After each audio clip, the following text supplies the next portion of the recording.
अस्सलाम वालेकुम जी। मैं भराओ बिल्लू नाई बोलन डया। जे वे मेरे को कोई गलती हो गई है तो मैनू वही अल्लाह वास्ते माफ़ी दे दिओ। ये सारियां मेरियां बीबियां भैणां ने सारे पिंडां दियां। असीं ते घर घर जाण वाले हाँ।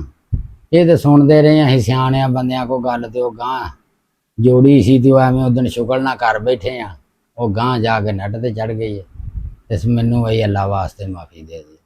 मैं पेंडू जिहा बंदा हाँ, सीधा जिहा। मैनू उदन दा पिंड वालियां भी नहीं वड़न दिता ते ना मैं पिंड वड़िया ही हाँ। तुहाडी मेहरबानी है भाई, मैनू तुसीं अल्लाह वास्ते माफ़ी दे दिओ।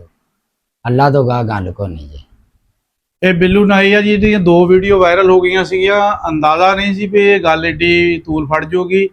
ਇੱਕ ਸ਼ੁਗਲ ਮੇਲੇ ਦੀ ਗੱਲ ਹੋਈ ਸੀ ਨਾ, ਤੇ ਸਾਡਾ ਕੋਈ ਮਕਸਦ ਇਹੋ ਜਿਹਾ ਵੀ ਅਸੀਂ ਕਿਸੇ ਦੀ ਦਿਲੋਜ਼ਾਰੀ ਕਰੀਏ। ਅਸੀਂ ਤੇ ਜੋੜਨ ਵਾਲੇ ਬੰਦੇ ਆ, ਪਾਰਟੀਸ਼ਨ ਸਟੋਰੀਆਂ ਕਰੀਦੀਆਂ। ਤੇ ਇਹ ਵਿਚਾਰਾ ਬਹੁਤ ਜ਼ਿਆਦਾ ਡਿਸਟਰਬ ਹੋਇਆ। ਕੁਝ ਤਾਂ ਬੰਦੇ ਨੂੰ ਫੋਨ ਕਰਕੇ